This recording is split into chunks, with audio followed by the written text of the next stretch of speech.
नहीं अच्छा है ना सिस्टम।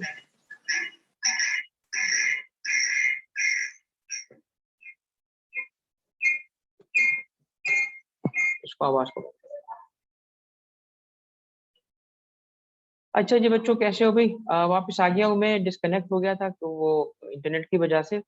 अब काइंडली कंफर्म कर लें दोबारा, मेरी आवाज ठीक है?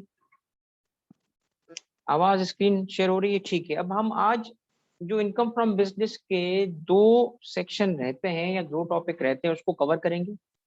और फिर डिपेंडिंग अपॉन द टाइम, क्योंकि एक सेशन में और रखूंगा, फिर सैटरडे का एक लेंदी मैराथन सेशन होगा को 4 to 5 आवर्स का, जिसके अंदर आपके क्वेश्चंस जो विथ रेस्पेक्ट अगर किसी भी टॉपिक, क्योंकि जिन टॉपिक्स में आपको इशू आ रहा है उन टॉपिक्स को गाइड करना, सॉल्व करना जो है वो लाजमी है।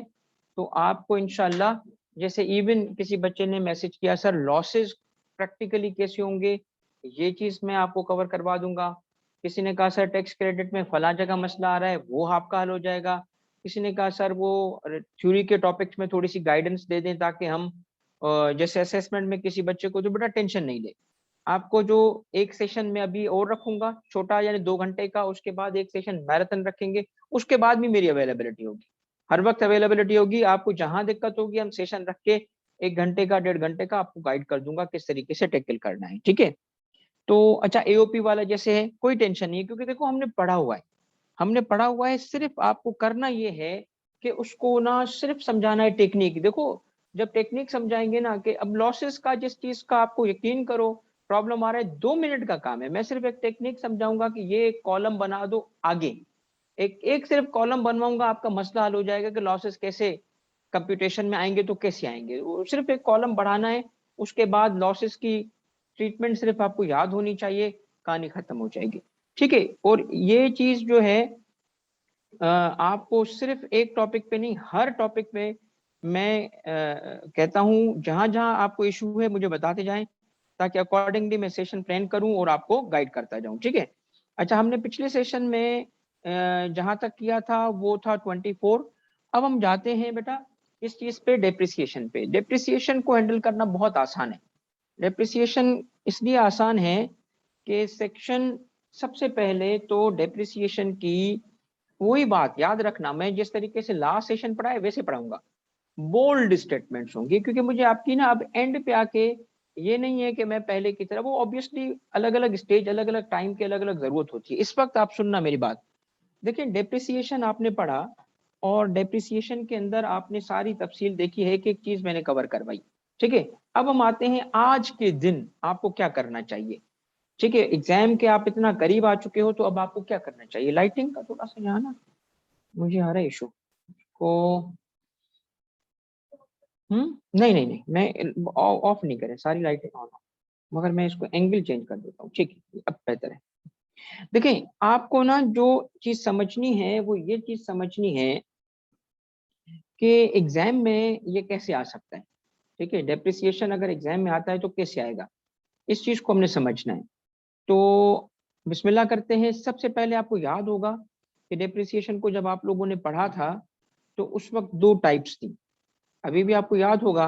अब सुने डेप्रिसिएशन की टेक्स्ट में टाइप्स, एक स्पेशल डेप्रिसिएशन और दूसरा नॉर्मल डेप्रिसिएशन, ठीक हो गया? ओके। स्पेशल डेप्रिसिएशन में फिर हमने 3 टाइप्स देखी थी।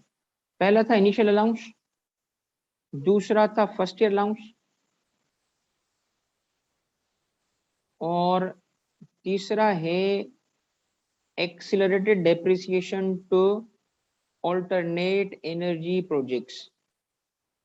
इन दो को प्रैक्टिकल के लिए नहीं पढ़ना, प्रैक्टिकल के लिए इसको नहीं पढ़ना। क्यों? इसलिए कि इन दोनों का ताल्लुक कंपनी से। टेंशन खत्म हो गई? या दो सेक्शन है, मैं कहता हूं उसको प्रैक्टिकल जब इनकम फ्रॉम बिजनेस का बनेगा, इन दो पे बन ही नहीं सकता, इन दो को हमने पढ़ना ही नहीं है। हाँ, इसको रीड जरूर करेंगे ताकि इसमें है क्या। मसलन आपको याद होगा फर्स्ट ईयर अलाउंस में 90%, अल्टरनेट एनर्जी प्रोजेक्ट का 90%, तो ये दो पहले पहले आज के लिए बता रहा हूं, आज के लिए, ठीक है, थ्योरी के लिए नहीं। थ्योरी का सेशन कब होगा? सैटरडे पे। आज के लिए बता रहा हूं क्योंकि हमने इनकम फ्रॉम बिजनेस का कंप्यूटेशन का आगे रखते हुए पढ़े, तो दो सेक्शन तो छोड़ दो। कितने बचे सेक्शंस? दो। आधा काम तो खत्म ही हो गया ना भाई। जब कंप्यूटेशन में आएगा नहीं तो हम इसको पढ़े क्यों?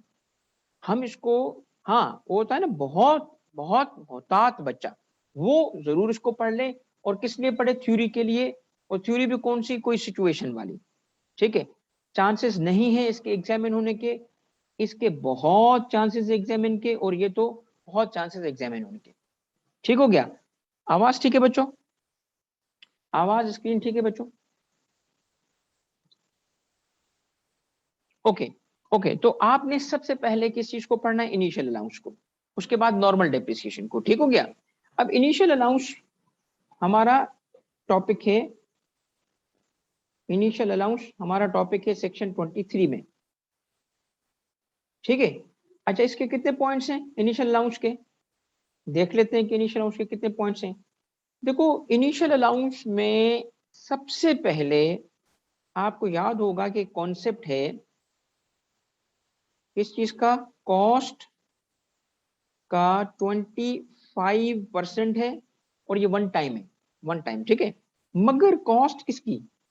कॉस्ट है एलिजिबल डेप्रिशिएबल एसेट की। प्राइमरीली प्राइमरीली इनिशियल अलाउंस में दो बातें आपको याद होनी चाहिए, एक रेट और दूसरा एलिजिबल डेप्रिशिएबल एसेट की डेफिनेशन, ठीक है, इसकी डेफिनेशन। अब इसकी डेफिनेशन के अंदर क्या है? 1+3 - 3, ये फार्मूला याद है आपको, जिसके मुताबिक 1 क्या था? Sorry sorry sorry sorry sorry, ये जो एलिजिबल डेप्रिशिएबल एसेट है, इसका नहीं, ये तो पहले वाला एक फार्मूला मैंने बनाया था। इसके अंदर भी एलिजिबल डेप्रिशिएबल एसेट के अंदर भी टोटल जो पॉइंट्स हैं वो कितने हैं? अगर हम सेपरेटली काउंट करेंगे तो सबसे पहले ऑल डेप्रिशिएबल एसेट्स वाला एक point, all depreciable assets, all depreciable assets क्या है? एलिजिबल डेप्रिशिएबल एसेट है। मगर एक्सक्लूडिंग कितना? एक्सेप्ट कितना? Except 4, except for 4। अब ये सेपरेटली काउंट करो 4 को, तो आपके 5 पॉइंट्स बन जाते हैं डेफिनेशन के। नहीं तो उस सूरत में दोनों को, एक्सक्लूजन्स को काउंट करो एज अ सिंगल, तो दो एस्पेक्ट्स हो जाते हैं। तो हमें जब कहा गया कि ईडीए एलिजिबल डेप्रिशिएबल एसेट है, तो सारे के सारे डेप्रिशिएबल एसेट्स क्या बन जाएंगे? ईडीए बन जाएंगे, एक्सेप्ट फॉर 4। अब 4 में आ जाओ, सबसे पहले एक्सक्लूजन कौन सा है? रोड ट्रांसपोर्ट व्हीकल का। मगर वो कौन सा? Not plying for hire, not plying for hire. तो प्लाइंग फॉर हायर क्या हो जाएगा? इंक्लूड। और रोड ट्रांसपोर्ट व्हीकल ना हो, एयर ट्रांसपोर्ट हो, sea transport, water transport, rail transport, वो शामिल हो जाएंगे। दूसरा क्या है? फर्नीचर एंड फिटिंग्स, ये एक्सक्लूडेड है। तीसरा क्या है? Plant and machinery. चौथा क्या है? Plant and machinery. मगर कौन सी? पहली प्लांट एंड मशीनरी कौन सी? Already used in Pakistan.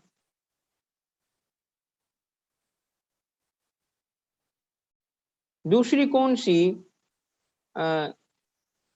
The cost of which is deducted entirely in year of acquisition under another section। ये है उसकी बात, ठीक है। अब देखें, अगर हम ये देखें, एक तो road transport vehicle, furniture and fittings, और दो प्लांट एंड मशीनरी, इन इन इन चार को क्या कहा गया? Non EDA. बाकी सब क्या हो गए? ईडीए। ठीक हो गया? तो अगर वो ईडीए है तो ईडीए की कॉस्ट का 25% ईयर 1 में, ईयर 1 में डिडक्ट हो जाएगा। ठीक हो गई, ये पॉइंट आपको समझ आ गया? ये पॉइंट आपको समझ आ गया? बताएं जरा मुझे। ठीक है, अब देखिए ये इसका कोर है, अगर ये समझ आ गया ना तो कोर ये है।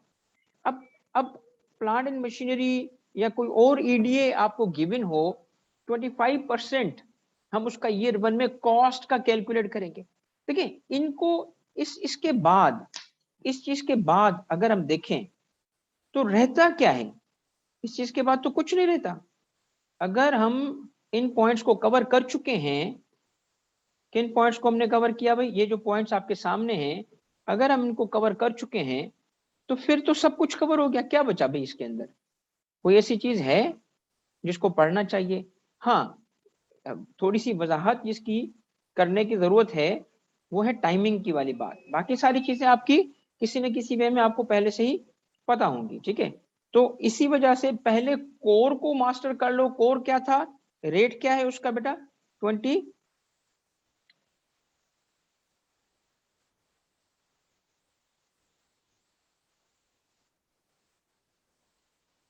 बताइएगा रेट क्या है उसका? 25%। किस पे अप्लाई होगा? कॉस्ट पे। किसकी कॉस्ट? ये आपके सामने ये सेक्शन आ गया, इनिशियल अलाउंस। ठीक है, अब इसके अंदर 25% of the cost of EDA.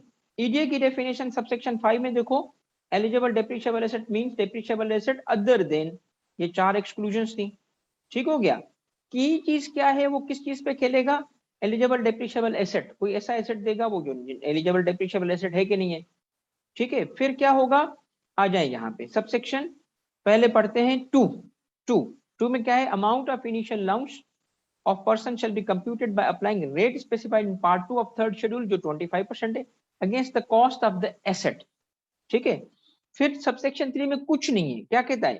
कहता है कि rules in section 76 shall apply in determining cost of the eligible depreciable asset for the purpose of this section।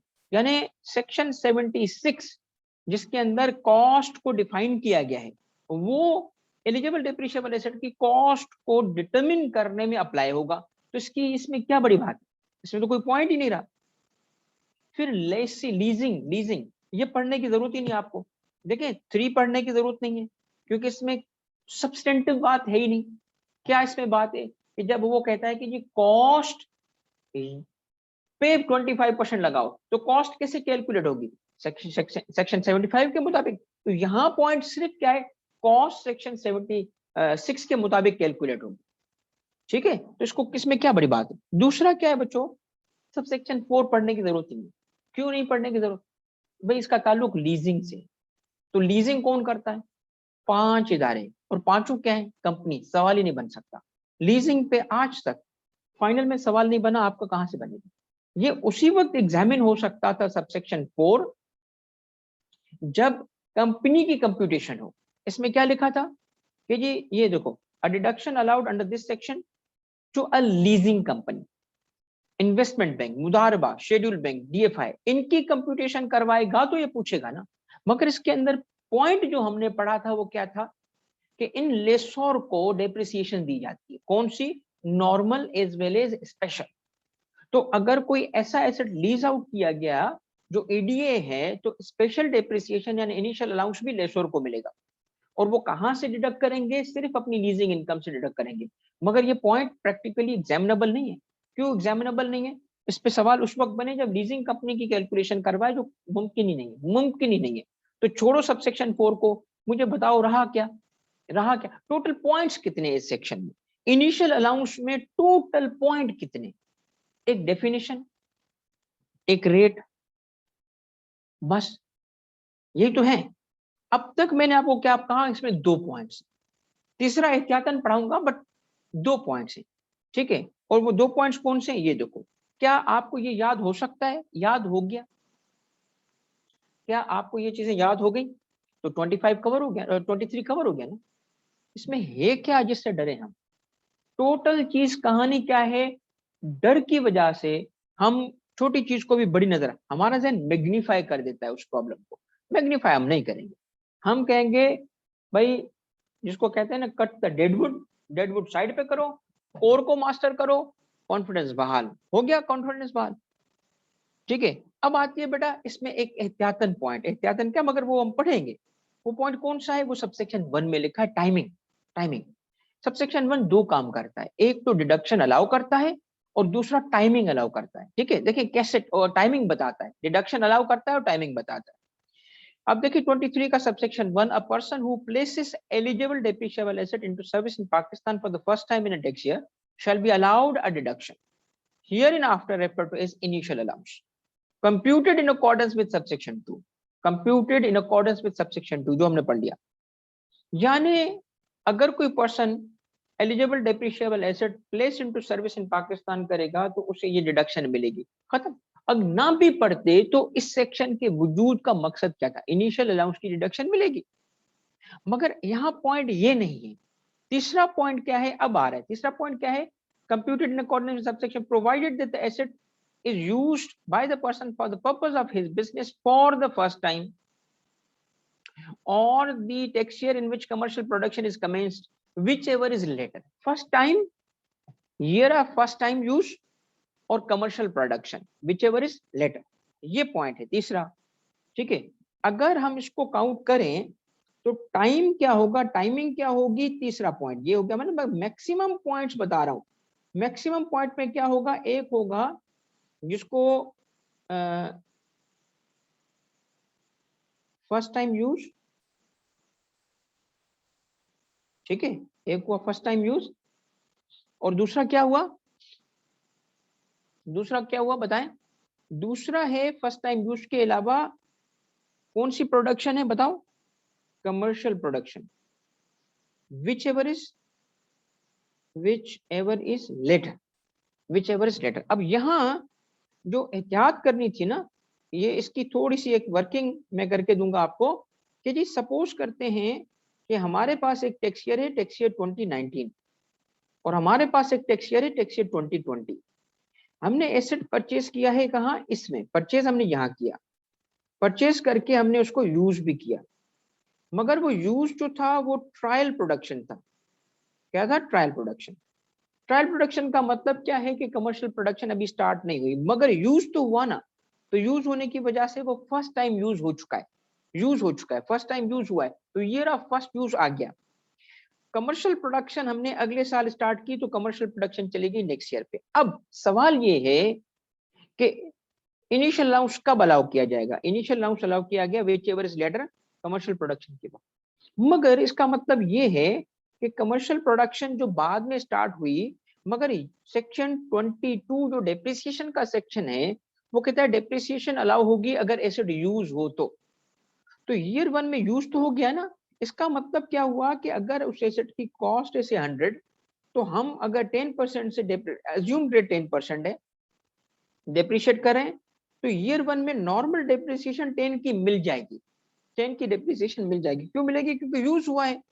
और सेक्शन नॉर्मल डेप्रिसिएशन का सेक्शन 22 सिर्फ नॉर्मल डेप्रिसिएशन का सेक्शन 22 कहता है कि यूज करोगे तो नॉर्मल डेप्रिसिएशन दूंगा। तो सेक्शन 22 नॉर्मल डेप्रिसिएशन की डिडक्शन तो मिल जाएगी, इनिशियल अलाउंस नहीं मिलेगा, क्योंकि उसकी टाइमिंग क्या है, whichever is later, whichever is later. अब हम आगे अगले साल, अब अगले साल हमने देखना है क्या उसको इनिशियल अलाउंस मिलेगा, हाँ मिलेगा। किस चीज पे मिलेगा, गौर से देखना, उसको कॉस्ट का 25% अलाउ है तो कॉस्ट ही रखी जाएगी और वो क्या हो जाएगी, उसकी डिडक्शन 25। फिर उसे नॉर्मल डेप्रिसिएशन देने के लिए हमें माइनस करनी पड़ेगी क्या, एक तो पिछले साल की डेप्रिसिएशन और दूसरा करंट ईयर का इनिशियल अलाउंस, माइनस कर लोगे डब्ल्यूडीबी तुम्हें मिल जाएगी। और अब डब्ल्यूडीबी क्या हो जाएगी इसकी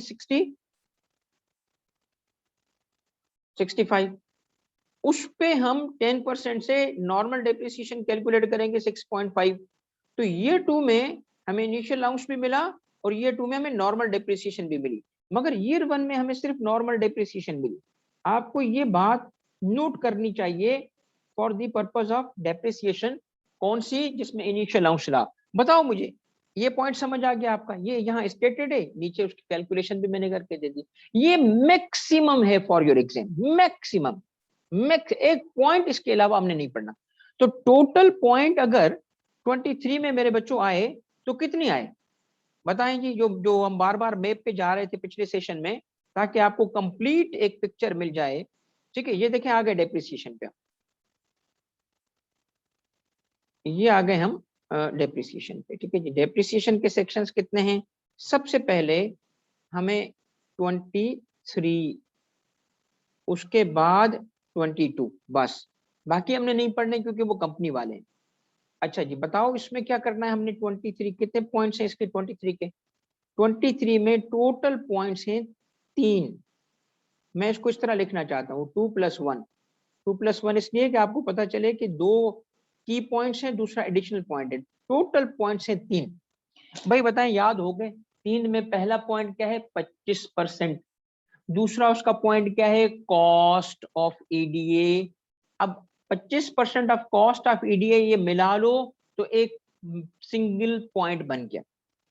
ठीक है, सब पॉइंट क्या था? 25, सब पॉइंट क्या था? कॉस्ट ऑफ ईडीए, तो क्या बन गया? 0.1। दूसरा पॉइंट क्या है? ईडीए की डेफिनेशन क्या है? EDA all depreciable asset except for 4 में से पहला क्या था बताओ? Road transport vehicle not flying for. दूसरा क्या था बताओ? Furniture and fitting. तीसरा क्या था बताओ? Plant and machinery already used in Pakistan. चौथा क्या था बताओ? Plant and machinery in relation to which entire cost is deducted in year 1। ठीक, खत्म हो गई ना बात। मुझे बताएं उसके बाद था टाइमिंग। टाइमिंग क्या है? फर्स्ट यूज और commercial production whichever is later. बताओ, याद हो गया भाई? भाई कंफर्म कर लो बेटा, कवर हो गया? मुझे बताएं इनिशियल अलाउंस कैलकुलेट, देखिए एग्जामिन कैसे करेगा इनिशियल अलाउंस पे, आपको बताओ। इनिशियल अलाउंस पे वो आपको एग्जामिन करेगा, एक नया एसेट परचेज कर दिखाएगा, वो आपको कहेगा ये एसेट परचेज किया गया। वो खुद नहीं बताएगा कि इनिशियल अलाउंसेस पे कैलकुलेट करो, वो ईडीए का लफ्ज नहीं इस्तेमाल करेगा, वो आपको ईडीए की डेफिनेशन पे चेक करेगा। कैसे कहेगा? जी एक मशीन परचेज की गई है, न्यू मशीन परचेज की गई है। फिर आपको अगर थोड़ी सी प्रैक्टिस मैंने जो आपको करवाई थी उस वक्त याद हो, तो मशीन के लिए जो ऑलरेडी यूज्ड इन पाकिस्तान था, तो मैंने कुछ केसेस दिए थे। ये ऑलरेडी यूज्ड इन पाकिस्तान जो है उसको एक्सक्लूड किया गया। तो मैंने कहा था कि अगर लोकली हम न्यू परचेज करेंगे, लोकली अगर हम न्यू परचेज करेंगे तो क्या होगा? ईडीए। लोकली यूज्ड परचेज करेंगे तो क्या होगा? Non EDA. ईडीए थोड़ी हुआ। और इंपोर्ट करेंगे न्यू तो ईडीए, मगर यूज्ड को इंपोर्ट करेंगे तब भी ईडीए। याद है ना, क्योंकि पाकिस्तान में फर्स्ट टाइम यूज हो रहा है। तो बेटा ये आपका सेक्शन है 23, बताओ, जिससे आप डर रहे थे। अब आए दूसरे सेक्शन पे, डेप्रिसिएशन का दूसरा सेक्शन। ठीक है, दूसरा सेक्शन क्या है? वो भी it's not a big deal. क्या? वही नॉर्मल डेप्रिसिएशन। ये 22। आ जाओ भाई, 22 को भी हल करते हैं, कोई टेंशन नहीं है हमें। ठीक है,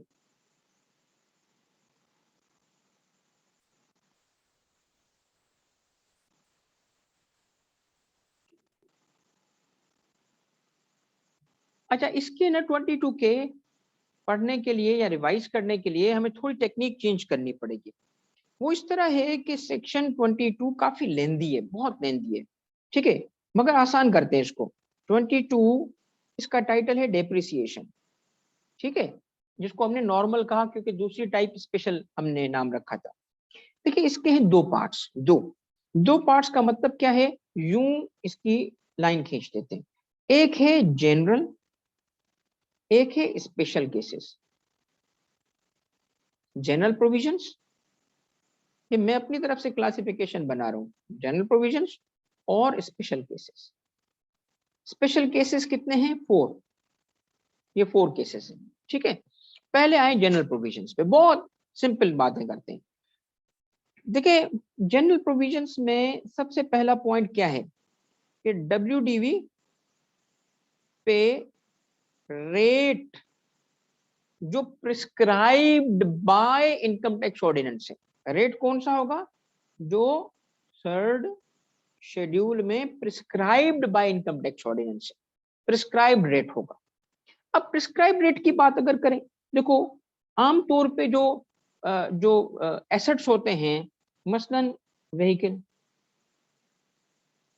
प्लांट एंड मशीनरी, इक्विपमेंट्स। ठीक है, इसके अलावा बिल्डिंग, इसके अलावा कंप्यूटर सॉफ्टवेयर वगैरह। ठीक है, अब देखिए और इसके अलावा क्या हो सकता है? व्हीकल्स हो गया, प्लांट मशीनरी, इक्विपमेंट, बिल्डिंग, मतलब आमतौर पे तो यही होते हैं ना, फर्नीचर, फर्नीचर फिटिंग्स, ठीक है, फर्नीचर एंड फिटिंग्स, भाई यही होंगे ना। मतलब अगर देखा जाए तो देखो बेटा, इस ग्रुप का रेट है 15%, बिल्डिंग का रेट है 10%, नॉर्मल डेप्रिसिएशन का रेट बता रहा हूँ, और कंप्यूटर का रेट है 30%। ये वो रेट्स हैं जो डेप्रिसिएशन के प्रिस्क्राइब रेट्स हैं। क्या ये याद हो सकते हैं? अव्वल तो डेप्रिसिएशन रेट्स एग्जाम में गिवन होते हैं, मगर मैं पता है क्या चाहता हूं, मैं चाहता हूं कि आपको ये भी याद हो, ये भी याद हो। क्यों याद हो? ताकि आपका हाथ ना रुके जब आप सवाल सॉल्व कर रहे हो ना, तो आपको ये टेंशन ना हो कि रेट गिवन है कि नहीं है।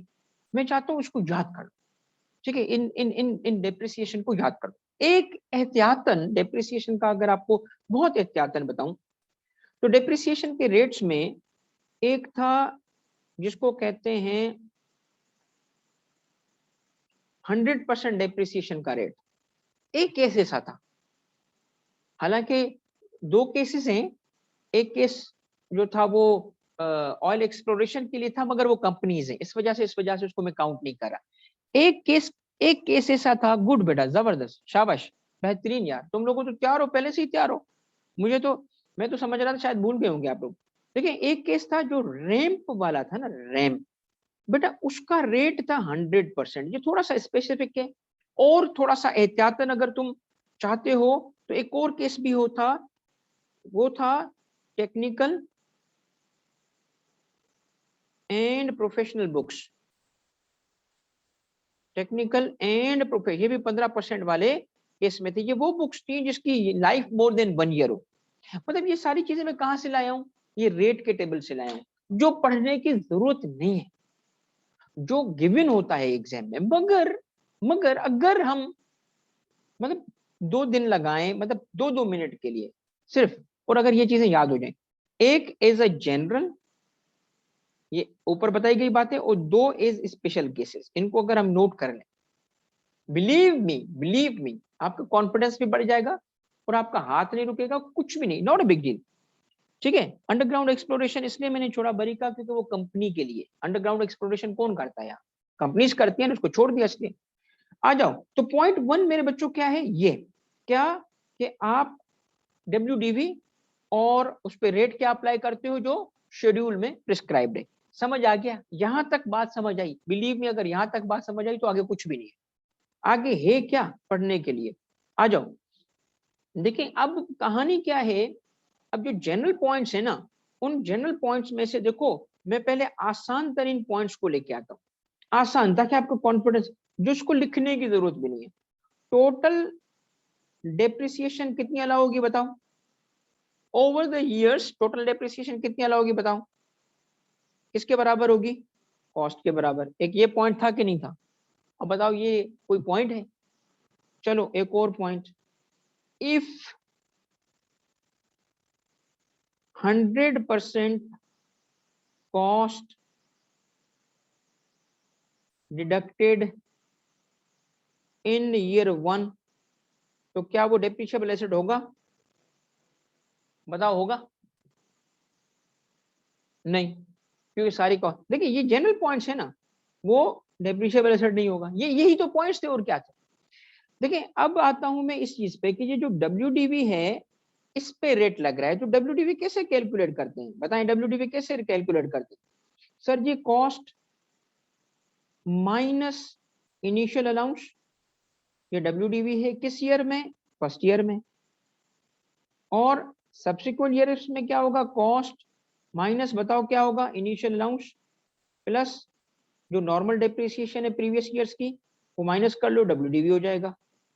एक आगे स्पेशल केस आ रहा है, जिसमें क्या था? पार्शियल बिजनेस यूज था, उसमें कैसे डब्ल्यूडीवी कैलकुलेट होती है? Same method, cost minus total depreciation, चाहे वो अलाउड हो या नॉट अलाउड हो, माइनस करो, याद है ना आपको WDV। दूसरा जनरल पॉइंट क्या है, ये तो WDV के कैलकुलेशन का पॉइंट था। फिर एक और जनरल पॉइंट था, कौन सा जनरल पॉइंट था सर जी? वो ये था कि डिस्पोजल होगा तो क्या होगा। डिस्पोजल की सूरत में क्या होता है, सबसे पहले तो डिस्पोजल की सूरत में जो बेसिक पॉइंट है वो क्या है।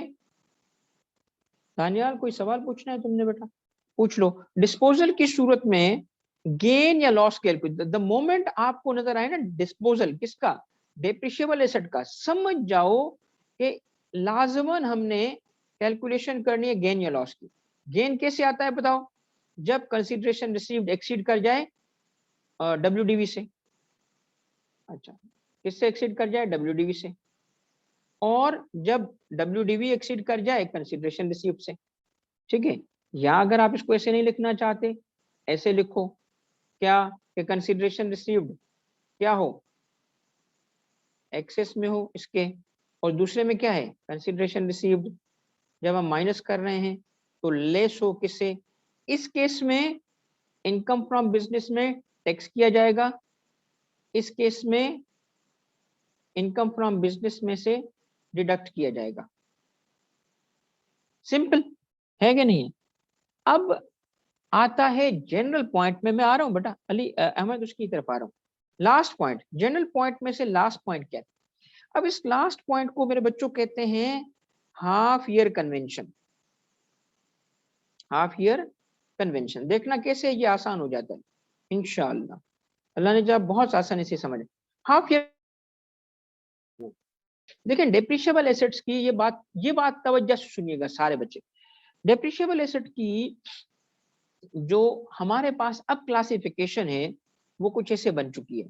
डेप्रिशिएबल एसेट होंगे दो किस्म के, एक वो डेप्रिशिएबल एसेट्स हैं जो हमने अक्वायर किए थे बिफोर 1 जुलाई 2020, और दूसरे वो हैं जो ऑन और आफ्टर 1 जुलाई 2020 में परचेज किया। ठीक हो गया। यहां फॉलो होगी फुल ईयर पॉलिसी, यहां फॉलो होगी फुल ईयर पॉलिसी, यहां फॉलो होगा half year convention, half year convention.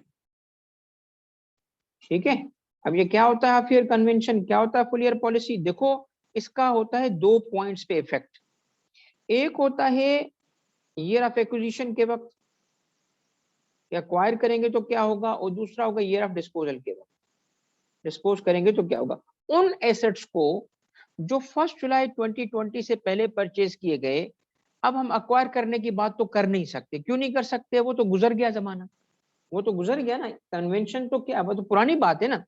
मगर जब अक्वायर किया गया था तो फुल ईयर पॉलिसी में क्या होता है, फुल ईयर में टोटल डेप्रिसिएशन अलाउ हो जाती है, total depreciation for the year is allowed, total depreciation for the year is allowed का मतलब क्या हुआ कि सपोज करें अगर हमारा अमाउंट था 100 और उस पर 10% से 10 की डेप्रिसिएशन आई तो अलाउ हो जाएगी, इवन इफ वो जो एसेट है is used on the last day, एक दिन यूज हुआ तब भी पूरे साल की डेप्रिसिएशन अलाउ हो जाएगी। और ऐसे एसेट को डिस्पोज ऑफ करेंगे तो डिस्पोजल के वक्त no depreciation is allowed in year of disposal. तो ये उन एसेट्स के लिए है जिन एसेट्स, अब आप जब सेक्शन 22 सबसेक्शन 8 पढ़ते हो तो शुरुआत कैसे करता है कि on disposal no depreciation shall be allowed, मगर ये किन एसेट्स के लिए बात करता है, उन एसेट्स के लिए जो 1 जुलाई 2020 से पहले परचेज किए गए। ये पॉइंट क्लियर है, मुझे पता है उन एसेट्स की ट्रीटमेंट क्या करोगे। यानी यहाँ क्या होगा मेरे बच्चों, नोट करना, ये जो इसके 2 लेग्स है ना, इसके 2 लेग है, इसका पॉइंट ए और पॉइंट बी। ये जो पॉइंट ए है ना ये एग्जामिन नहीं हो सकता क्योंकि ये अब गुजर गया। हाँ, पॉइंट बी एग्जामिन होगा कि अगर वो एसेट्स उसने डिस्पोज ऑफ किया पुराना जो कर सकता है आज के दिन पे, तो क्या होगा, डेप्रिसिएशन नहीं कैलकुलेट करोगे, उन एसेट्स की डेप्रिसिएशन नहीं कैलकुलेट करोगे जो 1 जुलाई 2020 से पहले परचेज की गई। हाफ ईयर कन्वेंशन क्या है, हाफ ईयर कन्वेंशन किस पे अप्लाई करेंगे बताएं sir? Half year convention apply होगा उन एसेट्स पे जो 1 जुलाई 2020 या ऑनवर्ड्स परचेज किए गए। तो आपके लिए तो ये पहला साल आ रहा है, एग्जामिन होगा, ये एग्जामिन कर सकता है क्योंकि 2021 टैक्स ईयर कंप्लीट हो चुका है, जून पे कंप्लीट हुआ ना, तो चेक कर सकता है आपको। मगर बहरहाल देखें इसमें क्या है, इसमें भी वही दो बातें आएंगी। कौन सी? अक्वायर करेंगे तो क्या होगा, year of acquisition, year of और ईयर ऑफ डिस्पोजल। क्या करेंगे इस हाफ ईयर कन्वेंशन में? क्या होता है हाफ ईयर कन्वेंशन में? ये होता है कि जब हम अक्वायर करते हैं तो ईयर 1 में, ठीक है, एक्विजिशन के ईयर में जो हम डेप्रिसिएशन कैलकुलेट करते हैं, WDV इनटू जो डेप्रिसिएशन होगी, वो डेप्रिसिएशन का जो रेट होगा, रेट जो भी प्रिस्क्राइब्ड है, 15% था और अपना 30% था, 10% था, तो जो उसका रेट होगा उस रेट को रिड्यूस बाय 50% करेंगे। रिड्यूस बाय 50, किसको रिड्यूस करेंगे? रेट को रिड्यूस करेंगे। अच्छा एक चीज ये नोट कर लो बेटा,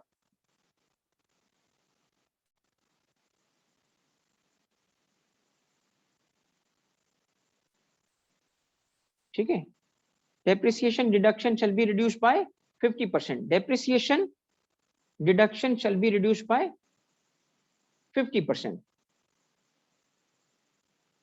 Depreciation deduction reduced by 50%, यानी आपने रेट अप्लाई किया प्रिस्क्राइब्ड, उससे अमाउंट आया। अब इसकी कैलकुलेशन देखिए, 100 इंटू 10%, क्या आया? 10 माइनस 5 कर लो, रिड्यूस कर लो इसको 50% से, इंटू 0.5 कर लो, क्या होगा? 5 की डिडक्शन मिलेगी। अब ये है हाफ ईयर कन्वेंशन। अब इसकी लॉजिक सुनो, लॉजिक सुनो बच्चों। लॉजिक इसकी ये है कि देखिए जब पहला साल होता है कोई एसेट अक्वायर किया जाता है तो किस वक्त अक्वायर किया जाता है भाई? ईयर की शुरुआत में, ईयर के मिड में, ईयर के एंड पे। तो टैक्स लॉ के लिए मल्टीपल ऑप्शन है उसकी डेप्रिसिएशन अलाउ करने के लिए। अब तक उसने क्या किया था, कहा था इग्नोर कर दो, कभी भी अक्वायर करो, मिड में अक्वायर करो, आप ईयर की शुरुआत में अक्वायर करो या ईयर के एंड पे अक्वायर करो, अगर आपने उस ईयर में उस एसेट को यूज किया तो फुल ईयर की डेप्रिसिएशन ले लो। अब ये जो पॉलिसी है, एक और पॉलिसी है प्रोपोर्शनेट। प्रोपोर्शनेट पॉलिसी क्या है? वो ये है कि हम एग्जैक्टली मालूम करेंगे कि जी कितने दिन वो ईयर में अक्वायर किया गया, तो उसमें कितने दिन वो यूज हुआ, उस हिसाब से डेप्रिसिएशन दे देंगे। लॉ ने क्या किया, उस पे नहीं गया, बजाय के इतना एक्यूरेट नहीं जाता, उसने एक और तरीका अपनाया जो दुनिया भर में राइज है। कौन सा? कि ईयर जब एक्विजिशन का होगा तो हम 50% डेप्रिसिएशन दे देंगे। समझ रहे? एक तो पहले क्या था, पूरे साल की डेप्रिसिएशन ले लो इर्रेस्पेक्टिव के वो कितने दिन यूज हुआ। दूसरा क्या था कि जी एग्जैक्ट नंबर ऑफ डेज के हिसाब से डेप्रिसिएशन कैलकुलेट करें। दोनों के बीच में एक क्या है कि 50% डेप्रिसिएशन ले लो, क्योंकि हमें नहीं पता कि जी कितने दिन वो यूज हुआ। एक्यूरेसी में मैं जाना नहीं चाहता, मैं एक्यूरेसी में नहीं जाना चाहता, प्रोपोर्शनेट नहीं बनाना चाहता हूं। तो हाफ ईयर कन्वेंशन क्या है? ये सिर्फ एक साल की डेप्रिसिएशन रिड्यूस हो रही है और वो पहला साल है किस एसेट का? जो 1 जुलाई 2020 से ऑनवर्ड्स परचेज किया गया। ये पॉइंट समझ आ गया आपको? अहमद नहीं बेटा, अहमद इसकी तरफ में आ रहा हूँ, रेट की रिडक्शन की तरफ में आ रहा हूँ। ये देखो, अब ऐसे एसेट का जब डिस्पोजल करेंगे, ये एग्जामिन नहीं हो सकता क्योंकि ये तो 2021 ईयर के बाद डिस्पोजल करेंगे तो पता चलेगा ना। और अगर हमने एसेट अक्वायर किया विद इन द ईयर, उसको डिस्पोज कर दिया, तो डेप्रिशिएबल एसेट ही नहीं है, तो ये पॉइंट एग्जामिन नहीं होगा। समझ रहे हो कितनी बोल्ड स्टेटमेंट्स हैं? ये होगा, ये नहीं होगा, नहीं होगा। क्यों? ये उसी वक्त होगा ना जब एक साल तो गुजरे उस डेप्रिशिएबल एसेट को। तो ये कब आएगा? ये आएगा जब टैक्स ईयर 2022 और ऑनवर्ड्स होगा, 2022 एंड ऑनवर्ड्स होगा, तब ये पॉइंट एग्जामिन हो सकता है। अभी एग्जामिन नहीं होगा। यहाँ कौन सा एग्जामिन हो सकता है? ये एग्जामिन हो सकता है। इधर कौन सा एग्जामिन हो सकता है? ये एग्जामिन हो सकता है। ये नहीं एग्जामिन हो सकता। ठीक है, तो टेंशन किस चीज की यार, टेंशन किस चीज की? समझ रहे हो? अब भाई क्या करेंगे, हाफ ईयर कन्वेंशन उन एसेट्स के लिए जो 1 जुलाई 2020 से अनवर्ड्स परचेज किए गए हैं, उसका अगर डिस्पोजल होगा, जब भी होगा, तो भी वही काम करेंगे जो पहले किया था, मगर थोड़ा मुख्तलिफ वे में बेटा। वो इस तरह कि इस ईयर में, ईयर ऑफ डिस्पोजल में, पहली बात नोट करो क्या होगा। पहली बात यह है कि depreciation shall be allowed, shell be allowed. अब तक फुल ईयर पॉलिसी में क्या था, नो डेप्रिसिएशन इज अलाउड, यहां डेप्रिसिएशन शैल बी अलाउड। कैसे, अब देखना यहां ये जो रिडक्शन दे रहा है ना, रिडक्शन अब देगा 50% इन डेप्रिसिएशन रेट। भाई एक ही बात है ना, रेट को रिड्यूस कर दो या डेप्रिसिएशन के अमाउंट को रिड्यूस कर दो, की फर्क पैदा है भाई। तो इसमें क्या होगा, इसमें ये होगा कि भाई जब डिस्पोजल वाला साल था और हमारी WDV इनटू रेट होगा 10 ना, तो ऐसे नहीं करेंगे हम, WDV का 5 यानी यहां किससे रिड्यूस कर दिया, रेट को। भाई किसी को भी कर ले, बात तो एक ही हुई ना। यानी इस केस में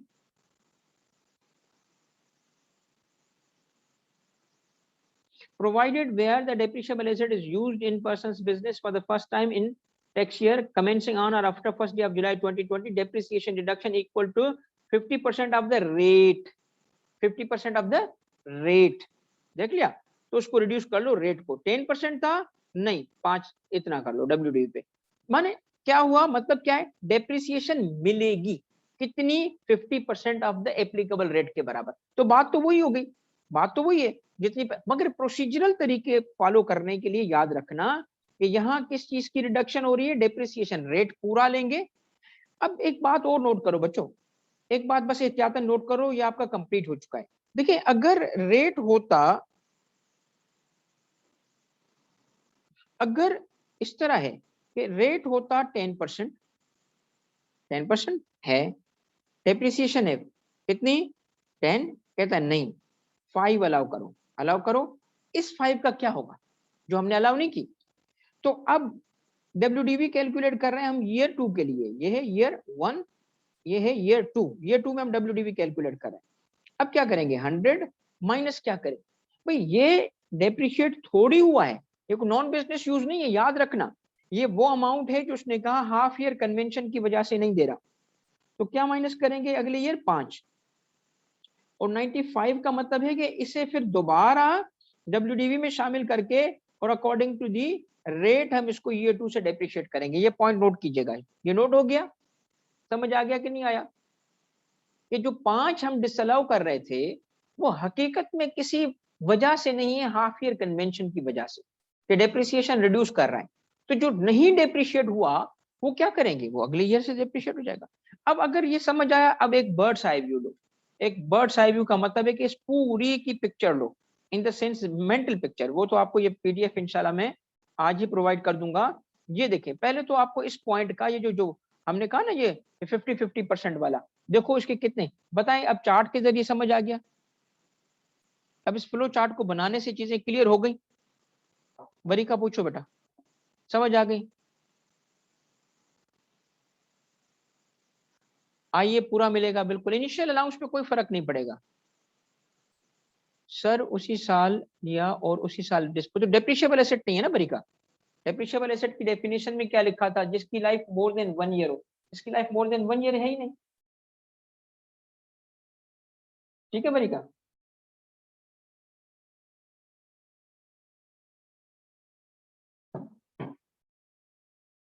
सर ये लास्ट बात रिपीट करते, कौन से है ना, 5 और 10%।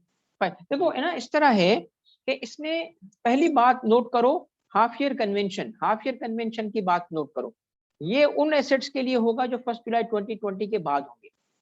तो हमें देखना है कि ईयर 1 में क्या करेंगे और डिस्पोजल में क्या करेंगे, दोनों में डेप्रिसिएशन आधी कर देंगे, बस ये पॉइंट नोट कर लो, आधी। जो हाफ ईयर कन्वेंशन है उसका मतलब है कि आधे साल की डेप्रिसिएशन लेंगे हम, फुल ईयर पॉलिसी खत्म, आधे साल की डेप्रिसिएशन शुरू। अब वो आधे साल की डेप्रिसिएशन का मेथड अलग अलग रखा है। पहले जब अक्वायर कर रहे हैं तो डेप्रिसिएशन की डिडक्शन को आधा कर देता है, और जब डिस्पोजल कर रहे हैं तो डेप्रिसिएशन के रेट को आधा कर देता है। बात तो एक ही हुई। अगर नवाल डिस्पोजल किया 2021 में और एसेट पहले वाला था तो यहां चला जाएगा, ये तो कोई, इसीलिए तो ये चार्ट आपको फायदा देगा, वो इधर चला गया। इसका मतलब वो एसेट 1 जुलाई 2020 से पहले परचेज किया गया था और उसका डिस्पोजल हुआ तो ईयर ऑफ डिस्पोजल में नो डेप्रिसिएशन इज अलाउड, उसका सिर्फ गेन या लॉस कैलकुलेट करोगी। नवाल कंफर्म करो, पॉइंट समझ आ गया? सर वो नॉन बिजनेस यूज वो तो अलग बात है ना जितेश, नॉन बिजनेस यूज की बात आएगी आगे स्पेशल केसेस में, डिस्पोजल किया वो आगे बात, ठीक है। डेप्रिसिएशन बताओ भाई, समझ आ गया? कोई और सवाल? अब आप इसको देखो, ये डेप्रिसिएशन था आपका, ये डेप्रिसिएशन कंप्लीट हो गया आपका। कौन सा वाला कंप्लीट हुआ? इसके जनरल पॉइंट्स कवर हो गए, जनरल प्रोविजंस कवर हो गए, जनरल प्रोविजंस हमने कवर कर लिए, जिसके मुताबिक अगर हम पॉइंट्स काउंट करें, अगर हम काउंट करें, सबसे पहला पॉइंट क्या होगा जनरल प्रोविजन का? ये जिसमें किस चीज पे प्रिस्क्राइब रेट अप्लाई किया जाता है? डब्ल्यूडीवी पे, ठीक है। दूसरा पॉइंट क्या था? दूसरा है डेप्रिसिएशन से कॉस्ट टोटल डेप्रिसिएशन नहीं एक्सीड कर सकती। तीसरा पॉइंट क्या है? ये कौन सा? डब्ल्यूडीवी कैसे कैलकुलेट होगी, ठीक है। और चौथा पॉइंट क्या है कि डिस्पोजल के वक्त हम क्या करते हैं। पांचवा पॉइंट क्या है? Half year. तो 5 ये पॉइंट हुए इतने बड़े सेक्शन की और 4 स्पेशल केसेस। टोटल पॉइंट्स कितने हुए? 9। इन 9 को ही सिर्फ समझ लो, कवर हो जाएगा, ठीक है दादा। कौन सा बरी का, कौन सा बेटा, कौन सा वाला रिपीट करना है? सर अगर एक एसेट को plant and machinery and equipment being ADA machine production of mobile phone use करें तो इनिशियल अलाउंस फॉर कॉस्ट 90% और इनिशियल 90% वाला मिलेगा, इनिशियल नहीं मिलेगा, क्योंकि जब 90% वाले में क्या लिखा है? इन ल्यू ऑफ इनिशियल अलाउंस, तो इनिशियल अलाउंस नहीं मिलेगा। अहमद ठीक है। बरी का बताओ कौन सा? डिस्पोजल। डिस्पोजल वाले पॉइंट में बरी का देखो, याद रखना सारे बच्चे कि एसेट अक्वायर हो तो इनिशियल अलाउंस, और अगर एसेट डिस्पोज ऑफ हो तो गेन या लॉस, ठीक है। गेन या लॉस, अक्वायर हो इनिशियल अलाउंस और डिस्पोज हो गेन या लॉस। गेन लॉस कैसे कैलकुलेट करेंगे? कंसीडरेशन रिसीव से डब्ल्यूडीवी माइनस करेंगे। गेन आ गया, टैक्स होगा, is income from business.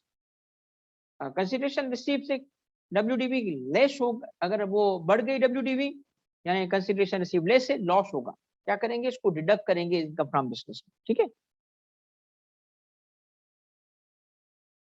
Okay चलो आ जाओ भाई, अब आए स्पेशल केसेस की तरफ, ठीक है। स्पेशल केसेस की तरफ देखें, बेहतरीन होगा, थैंक यू बेटा। देखो अब आपने ना ये चीजें आप बस सुने, नोट करें और उसको याद कर लें, कहानी खत्म, मुक गई कहानी।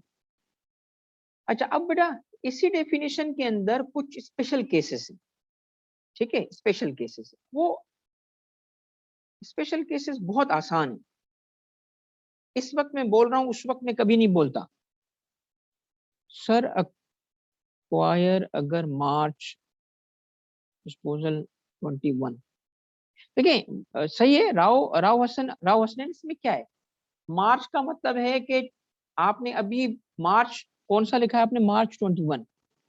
तो मार्च 21 का मतलब है जुलाई आपने एसेट अक्वायर कहाँ किया? यहाँ इधर जो लिस्ट मैंने बनाई थी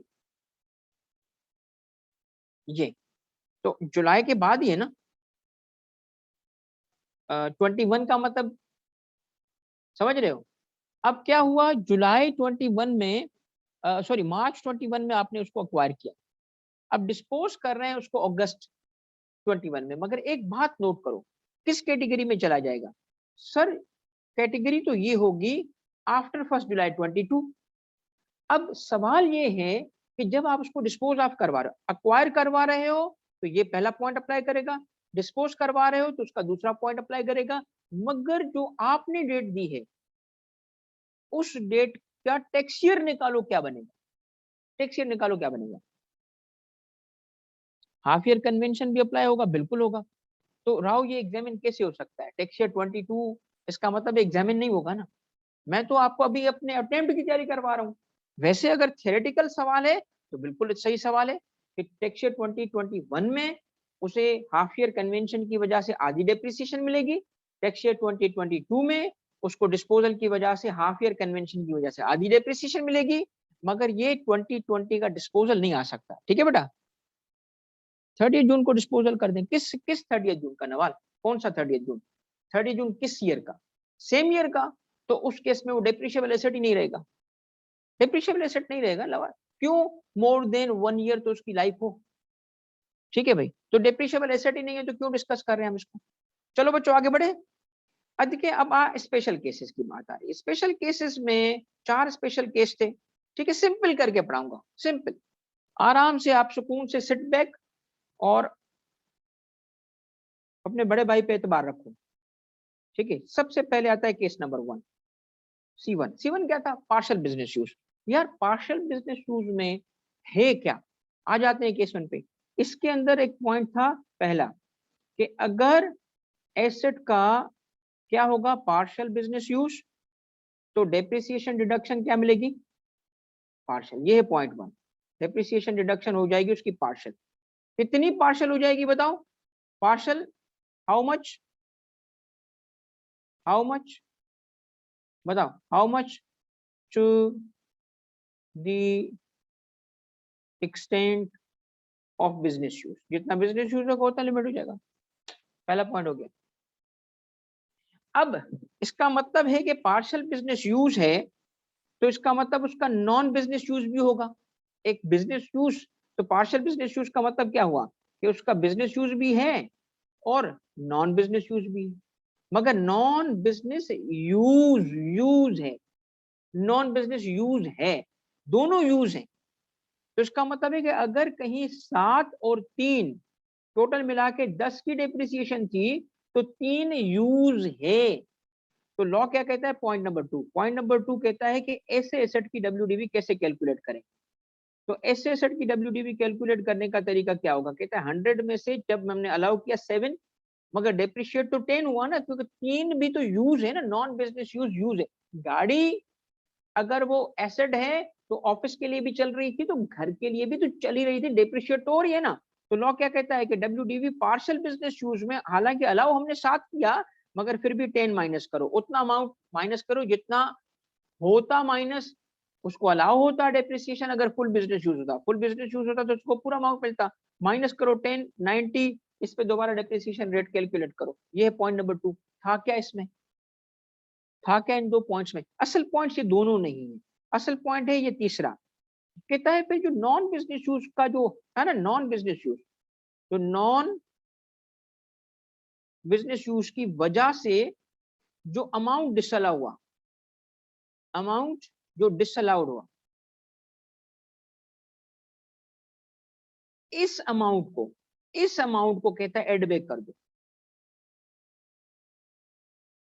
एड बैक कर दो, ठीक है। अब यहाँ 2 चीजें आपने नोट करनी है, एड बैक करा रहे हैं, ठीक है, किस चीज में एड बैक करवा रहे हैं और कब एड बैक करवा रहे हैं।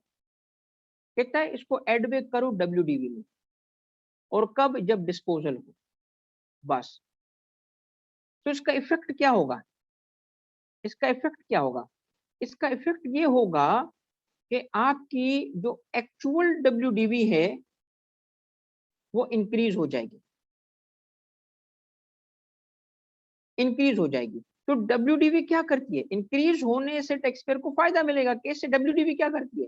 कंसिडरेशन रिसीव्ड से माइनस करते हैं। तो अगर इसको हमने बढ़ा दिया तो क्या होगा? अगर गेन आ रहा होगा तो उसको कम करवाया, और अगर लॉस आ रहा होगा तो उस लॉस को बढ़ा दिया, क्योंकि डब्ल्यूडीवी की फिगर बढ़ाने से इसका ये इफेक्ट आएगा।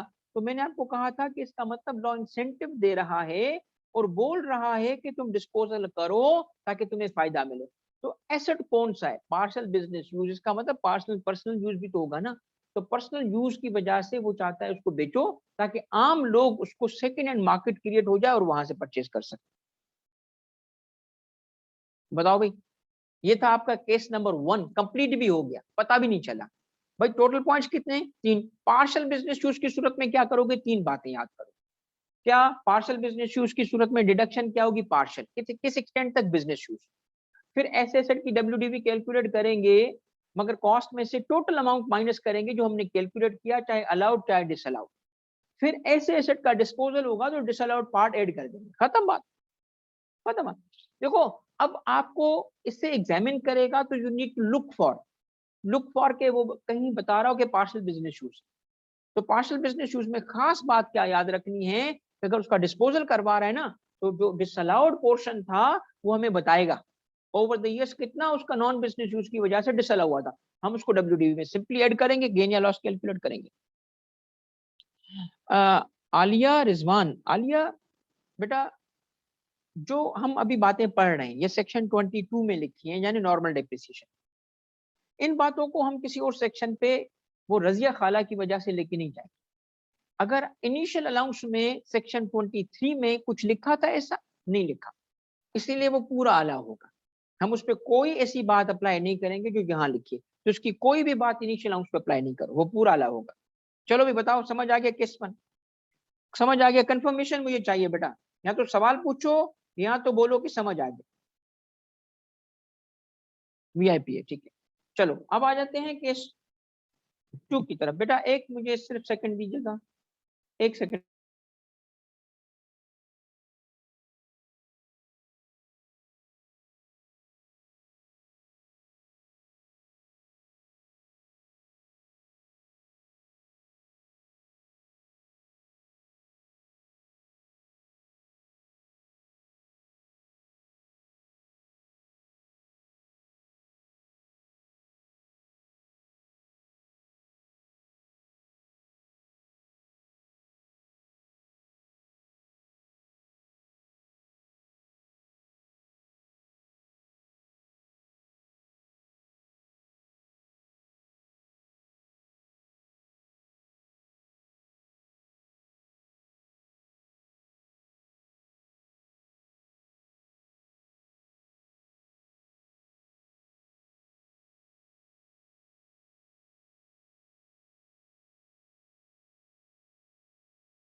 अच्छा बच्चों चलें, केस 2 पे जाते हैं। केस 2 देखिए, केस 2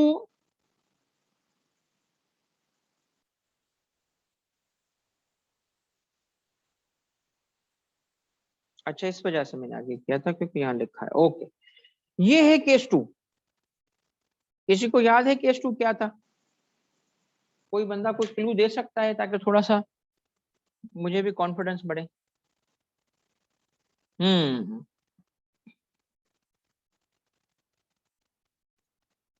ठीक है बेटा। ओके चलो, नंबरिंग आगे पीछे आप लोगों की।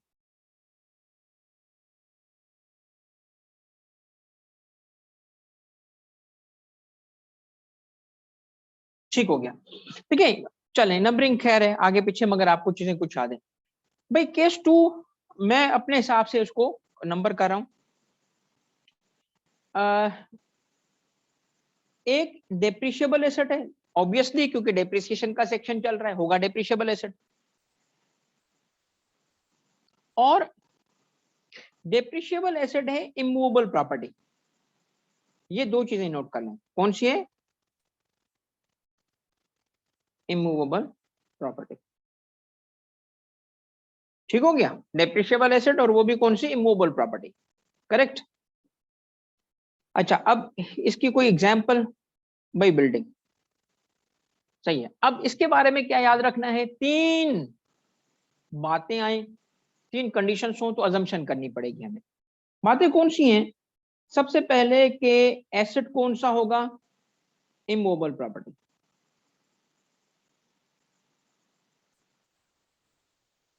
क्या हुआ है उसके साथ? डिस्पोजल।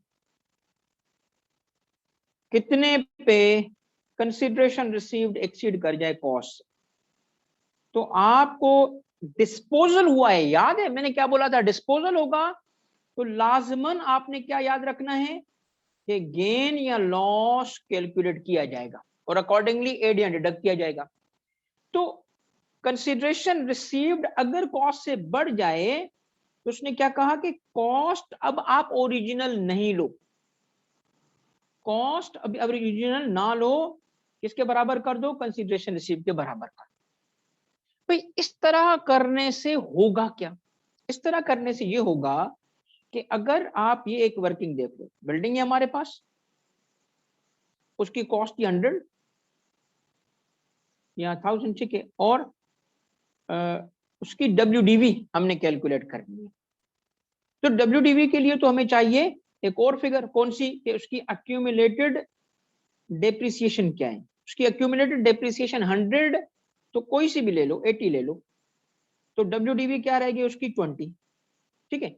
अब अगर ये प्रोविजन तुम भूल जाओगे, पता है जब भी नजर आए ना बेटा इमूवेबल प्रॉपर्टी और वो डेप्रिशिएबल एसेट हो, क्या नजर आए, इमूवेबल प्रॉपर्टी और वो डेप्रिशिएबल एसेट हो, अगर तो इसका डिस्पोजल हो ना, जैसे बिल्डिंग का डिस्पोजल करा दे, स्टूडियो का डिस्पोजल करा दे, किसी स्कूल बिल्डिंग का, किसी क्लिनिक का जो बिल्डिंग है, इमूवेबल प्रॉपर्टी का डिस्पोजल करा देना, तो ऑलवेज लुक फॉर दिस, ढूंढो उसको कि कंसीडरेशन रिसीव कितनी है, कॉस्ट कितनी है। अगर ये एक्सीड कर गया है ना, तो कैलकुलेशन आप असल डेटा की बेसिस पे नहीं करोगे, एक चीज आपको वर्कआउट करनी पड़ेगी दोबारा, और वर्कआउट आपको इसको करना पड़ेगा, क्योंकि ये जो WDV कैलकुलेट हुई है वो असल कॉस्ट की बेसिस पे, जिसको डिस्पोजल के वक्त इसने चेंज करा दिया, इसको किसके बराबर करा दिया बच्चों, इसने इसको बराबर करा दिया कंसीडरेशन रिसीव्ड के।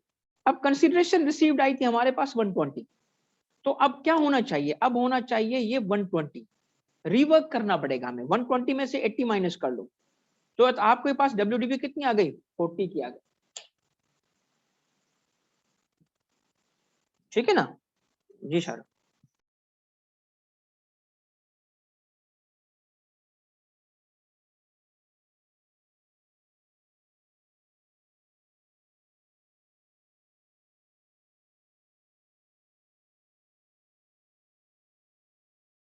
ठीक है, अब आपने, इसका मतलब है कि 4 से, अगर सबसे इंपॉर्टेंट पॉइंट मुझसे पूछोगे ना, तो मैं कहूंगा ये, इसको look for it, look for it, can you do it, और रिमेंबर दिस, फिर रिमेंबर क्या करोगे, उसकी कॉस्ट चेंज कर दोगे।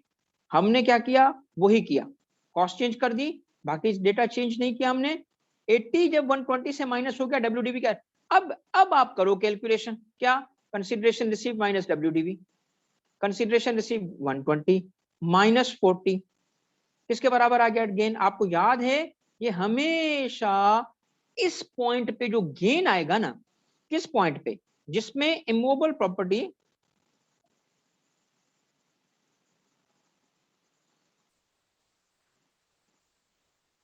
हाँ, जिसमें इमूवेबल प्रॉपर्टी का डिस्पोजल हुआ और कंसिडरेशन रिसीव कॉस्ट से बढ़ जाए, द मोमेंट आप ये पॉइंट्स देखोगे ना, तो आपको पता चल जाना चाहिए कि आपका गेन इक्वल टू डेप्रिसिएशन आ रहा होगा, अक्यूमुलेटेड डेप्रिसिएशन आ रहा होगा, और मगर प्रोसीजर फॉलो करना है, आपने कैलकुलेशन करनी है। वह सिनारियो हो, आपके पास 2 मिनट बचे हो और ये सिनारियो आप डील कर रहे हो, तो कैलकुलेशन किए बगैर डेप्रिसिएशन गेन के बराबर कर दो, गेन कैलकुलेट, तो जो गेन होगा डेप्रिसिएशन के बराबर होगा। बताइए समझ आया आपको सिनारियो,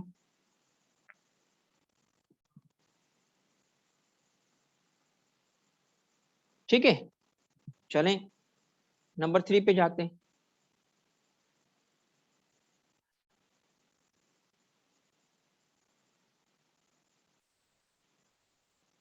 स्पेशल केस नंबर 3। अब स्पेशल केस नंबर 3 क्या था, कि एक डेप्रिशिएबल एसेट है और उससे किया गया एक्सपोर्ट या ट्रांसफर किया गया, मगर आउटसाइड पाकिस्तान। इसका मतलब है कि इस सूरत में कोई कंसिडरेशन आ रही होगी, इसमें हो सकता है कि जीरो पे ट्रांसफर हुआ हो, कोई कंसिडरेशन ना आ रही हो, मतलब पॉसिबिलिटी किस चीज की है, नो कंसिडरेशन, लॉ क्या कहता है। और दूसरा ये है एक्सपोर्ट और ट्रांसफर हो रहा है, इसका मतलब ये मूवेबल होगा, ठीक है। डिप्रिशिएबल एसेट ये कोई प्रोडक्ट नहीं है, ये आपकी मैन्युफैक्चरिंग में यूज होने वाली चीज है, आपकी इकोनॉमी की प्रोडक्शन की जान है ये, इसको एक्सपोर्ट कर देने का मतलब क्या है, इकोनॉमी वीक। लॉ क्या कहता है, कहता है अगर कोई एसेट, डेप्रिशिएबल एसेट क्या होगा, एक्सपोर्ट होगा या ट्रांसफर आउटसाइड पाकिस्तान होगा, तो हम मानेंगे कि वो डिस्पोज हो चुका है, डिस्पोजल हुआ है, तो हम मानेंगे कि उसका डिस्पोजल किस अमाउंट पे हुआ, किस अमाउंट पे हुआ। हम मानेंगे कि उसका ये चीज आप समझिएगा, मैं थोड़ा डिफरेंट वे में पढ़ा रहा हूं, पहले तफसील की अलग थी, अब अलग है। डेप्रिशिएबल एसेट है,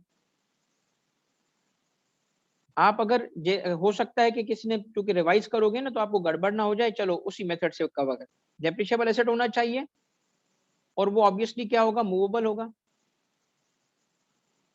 क्या हुआ इसका, एक्सपोर्ट या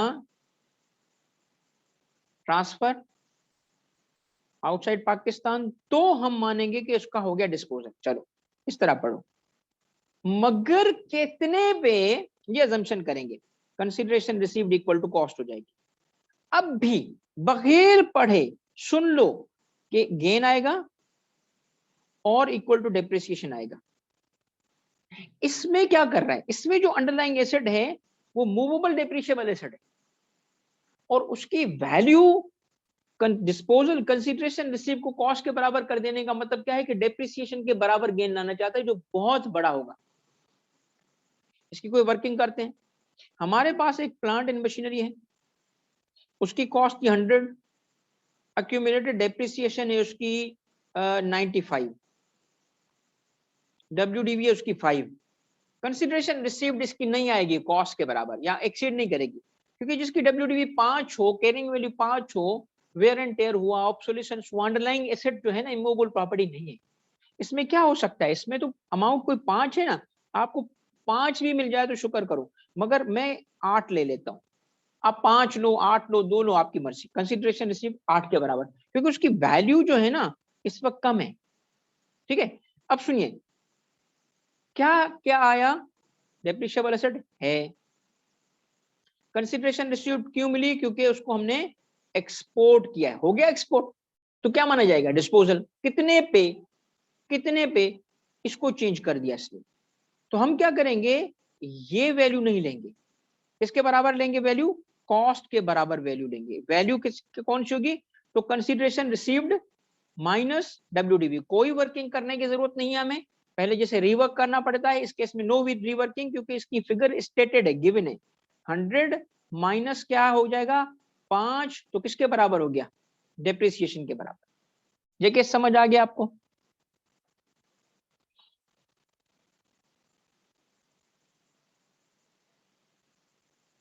समझ आ गया बच्चों। अब लास्ट केस है केस नंबर 4, व्हीकल वाला, case number 4, special case number 4, vehicle वाला। ठीक है, स्क्रीन ठीक है बच्चों, ये कहां से आ गई, कैसे इसको हटाएं,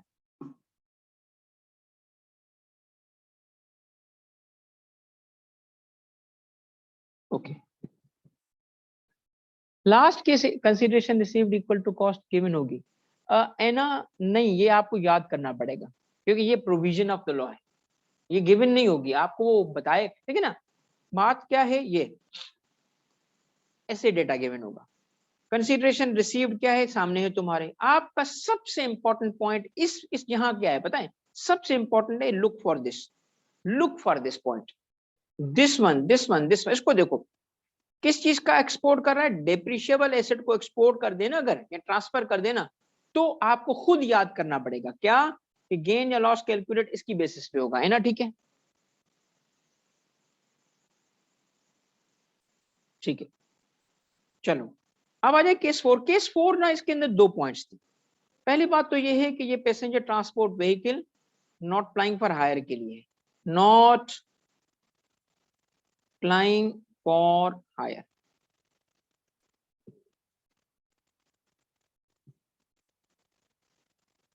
कोई फर्क नहीं पड़ता जितेश, कंसिडरेशन रिसीव्ड अगर इसकी 8 ना हो, कंसिडरेशन रिसीव्ड अगर इसकी 4 हो, हर केस में, किसी भी केस में आपने मेथड वही रखना है, 8 हो, 4 हो, 5 हो, 20 हो, 25 हो, मेथड वही होगा। ठीक है, पैसेंजर ट्रांसपोर्ट, फोर्थ केस का ताल्लुक है passenger transport vehicle not flying for hire के साथ। इसके मुताबिक 2 पॉइंट्स, 2 पहला पॉइंट क्या है, उसका ताल्लुक है कॉस्ट से। दूसरा ताल्लुक पॉइंट क्या है, जिसका ताल्लुक है कंसिडरेशन रिसीव्ड से। कहता है कॉस्ट को रिड्यूस करो, कहता है अकॉर्डिंगली कंसिडरेशन रिसीव्ड को भी रिड्यूस करो। कॉस्ट को कैसे रिड्यूस करो कि अगर if cost is more than कितने मिलियन, बोलो, रुपीज 2.5 मिलियन, तो किसके बराबर लोगे, रुपीज 2.5 मिलियन के बराबर लेना पड़ेगा आपको। ये है पॉइंट पहला, यानी कॉस्ट पे लिमिट लगा दी, कॉस्ट पे लिमिट लगा दी, अपर कैपिंग कर दी। अब अगर आप कॉस्ट को अपर कैपिंग कर रहे हो तो अकॉर्डिंगली कंसिडरेशन रिसीव्ड को भी रिड्यूस करोगे। इसने क्या कहा, इसने कहा कि सपोज करो कि अगर ऐसा एसेट हो जिसकी कॉस्ट को हमने अपर कैपिंग लगा के रिड्यूस किया हुआ है, ठीक है, तो कंसिडरेशन रिसीव्ड को भी हमें रिड्यूस करना पड़ेगा। क्यों, क्योंकि फिर कैलकुलेशन आपकी फेयर होगी, लाइक को लाइक से कंपेयर करेंगे। यहाँ एक मिसाल लेते हैं, हमारी कॉस्ट थी 100, हम डिप्रिशिएट कर 100 तो फ्रिक्शनल कॉस्ट हो जाएगी, फ्रिक्शनल कॉस्ट यूज नहीं करते, एक्चुअल कॉस्ट यूज करते हैं, क्योंकि 2.5 है यहाँ पे। हमारे पास एक ऐसी व्हीकल है जो पैसेंजर ट्रांसपोर्ट व्हीकल है और it is not flying for hire. सबसे पहले पॉइंट तो ये होना चाहिए नोट करने का, not flying for hire, number 1। आ जाए नंबर 2 पॉइंट पे, इसकी कॉस्ट क्या थी, इसकी कॉस्ट थी 4 मिलियन, ठीक है। तो हमें डेप्रिसिएशन कैलकुलेट करने के लिए कॉस्ट चाहिए, कितनी कॉस्ट लेंगे हम, 2.5, और हम इसको 10% से डेप्रिशिएट कर रहे हैं। 10% से कितना अमाउंट आता है बटन, बताएं 2.5 का, 2.5 का 10% क्या होगा, 0.25, करेक्ट। ये आपकी डेप्रिसिएशन होगी। नेक्स्ट देखिए, 10% व्हीकल का रेट नहीं होता, याद रखना, मैं अजम्पशन कर रहा हूं एक्चुअली रेट कितना है व्हीकल का, 15%। तो लेट्स बी एब्सोल्युटली करेक्ट, कोई बच्चा फिर मिस वो ना हो जाए ना, कंफ्यूज ना हो जाए कि सर ने 10% कहां से लाया। मैं कैलकुलेशन समझा रहा हूं मगर बहरहाल एक्यूरेसी से 15% पे कैलकुलेट करो बच्चों, अब करो कैलकुलेट बेटा। 15% चूंकि रेट होता है, 10% में फिक्शनल यूज करना चाह रहा था तूने, 3 क्या है 0.375, ठीक है, ये हो गया आपका। अब ऐसी व्हीकल का क्या हो रहा है, डिस्पोजल, क्योंकि कंसीडरेशन रिसीव्ड का मतलब क्या है, डिस्पोजल हुआ। अब डिस्पोजल के वक्त क्या करेंगे, किसका डिस्पोजल हो रहा है, ऐसी नोट करना, पैसेंजर ट्रांसपोर्ट व्हीकल जो नॉट फ्लाइंग फॉर हायर हो और साथ में उसकी कॉस्ट रिड्यूस की गई हो, उसकी एक्चुअल कॉस्ट से लिमिट लगी हो, लिमिट लगी हो, यानी इसका मतलब 2.5 से एक्सीडिंग उसकी कॉस्ट थी, उनके लिए ये सेकंड प्रोविजन होगा। प्रोविजन सिर्फ उनके लिए होगा, ठीक है। भाई मिसाल ले लो, हम कहते हैं जी जिसने रेड शर्ट पहनी है तो उसके उसकी उसकी पैंट्स भी रेड होनी चाहिए, ठीक है। तो रेड शर्ट वाला एक लेग दूसरी लेग दोनों लिंक होंगे, ये किसी और के लिए नहीं होगा, ये ग्रीन शर्ट वाले के लिए नहीं होगा, ये रेड वाले के लिए होगा, ठीक है। तो डिस्पोजल के वक्त क्या कहता है, कहता है क्या करो, कंसीडरेशन रिसीव्ड क्या मिली थी आपको, सर हमारे पास जो व्हीकल थी 4 मिलियन की थी, 2.5 उसकी टैक्स की कॉस्ट थी, तो कंसीडरेशन रिसीव्ड जो हमें मिलती है वो मिलती है से 3.8, 3.8। तो कंसीडरेशन रिसीव्ड हमें मिली है 3.8। लॉ कहता है नहीं इसको यूज नहीं करो, पहले इसको रिड्यूस करो। तो कैसे रिड्यूस करूं, तो एक फार्मूला बताता है, consideration received into 2.5 minus actual cost, और sorry divided by actual cost. तो क्या होगा 3.8 इंटू, ये फिक्स्ड कांस्टेंट है, और नीचे क्या लिखूंगा 4, एक्चुअल कॉस्ट क्या थी 4। अब आपको जो फिगर मिलेगी वो कहलाएगी कंसीडरेशन रिसीव्ड। करें कैलकुलेट, कितना मिला आपको,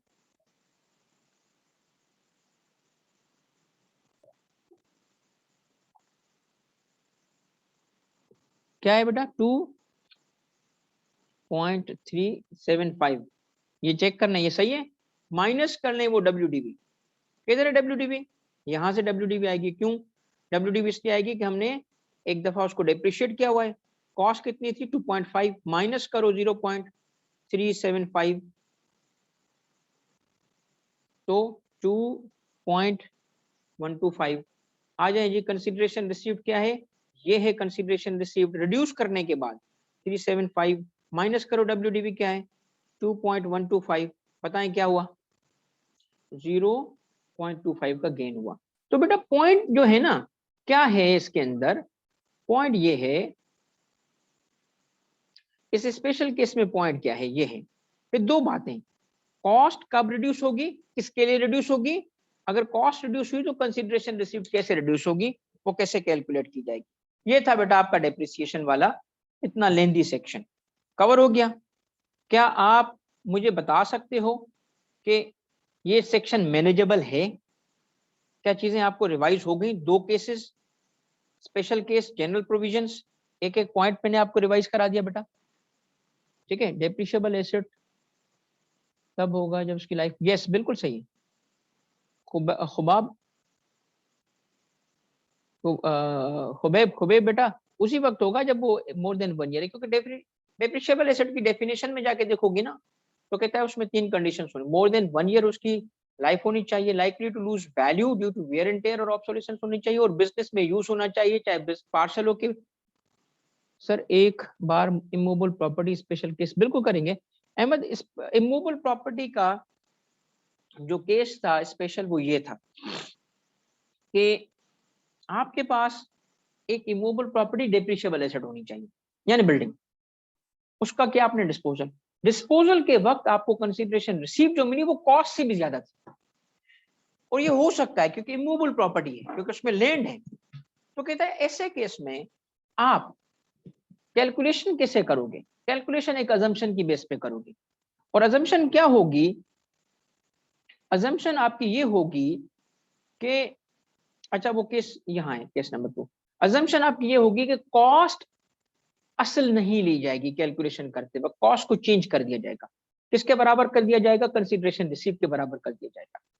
तो आपको इसका मतलब है कि गेन या लॉस, क्योंकि डिस्पोजल हो रहा है तो गेन या लॉस कैलकुलेट करते हुए आपको कॉस्ट को जब चेंज कर दिया गया तो उसका असर किस पे पड़ेगा, उसकी डब्ल्यूडीवी पे फर्क पड़ेगा, तो आपको डब्ल्यूडीवी रीवर्क करनी पड़ेगी। किस बेसिस पे रीवर्क करोगे कि उसकी कॉस्ट असल जो थी वो नहीं है, इसके बराबर वाली कॉस्ट आ गई है 120, यानी हमारे केस में जो कंसीडरेशन रिसीव्ड की अमाउंट। इससे क्या होगा, इससे आपकी डब्ल्यूडीवी बढ़ जाएगी, डब्ल्यूडीवी बढ़ने से क्या होगा, आपका जो गेन होगा ना वो डेप्रिसिएशन के बराबर आ जाएगा। ईयर ऑफ डिस्पोजल में डेप्रिसिएशन अलाउ नहीं होती। हसनैन हसन हसन हसन अली, किस एसेट के लिए ईयर ऑफ डिस्पोजल में डेप्रिसिएशन अलाउ नहीं होती, किस एसेट के लिए। हसन ये देखो, हसन ये सब सेक्शन 8 खोला हुआ इंसिडेंटली, ये सेक्शन 22 है, क्या ये तुम्हारी बात, हसन की बात, where in a tax year a person disposes of a depreciable asset, no depreciation, a person disposes of depreciable asset, no depreciation shall be allowed under this section. ये तुम्हारी हसन यहां से पॉइंट है। अब सुनो हसन ये क्या बोल रहा है, ये बोल रहे हैं कि where depreciable asset is used in person's business for the first time in tax year commencing from 1st July 22, depreciation deduction equal to 50% shall be allowed।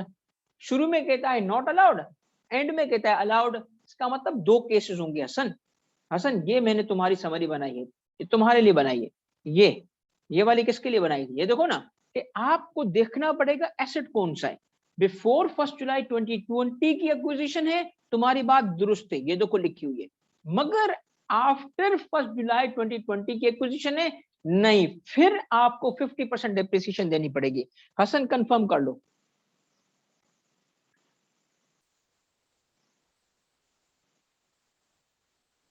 बिल्कुल सही है बरीका, अगर इस व्हीकल का यानी पार्सल सॉरी वो जो passenger transport vehicle not flying पर हायर है, जिसकी कॉस्ट हमने 2.5 पे लिमिट की, अगर उसका डिस्पोजल नहीं तो 2.5 ही डेप्रिशिएट होता रहेगा।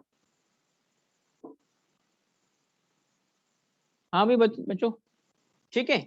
अच्छा अब देखें आज के हिसाब से हमने एक डेप्रिसिएशन पूरा कवर कर लिया। आ जाओ मैप पे, मैप आपका है ये,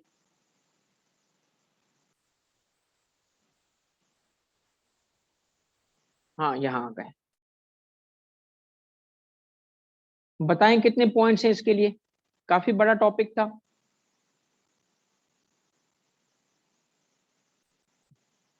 ये इसके कितने पॉइंट्स हैं, हमने काउंट किए थे, मैंने लिखवाए भी थे, इसमें कितने पॉइंट्स हैं बताओ। 9 पॉइंट्स थे, वेरी गुड।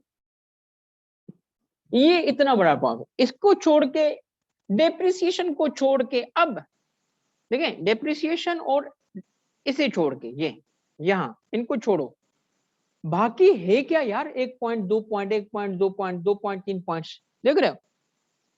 अब मगर मैनेजेबल है डेप्रिसिएशन, आज के बाद मैनेज होगा। 2 पार्ट्स, जनरल प्रोविजंस, स्पेशल, बताओ मैनेजेबल है?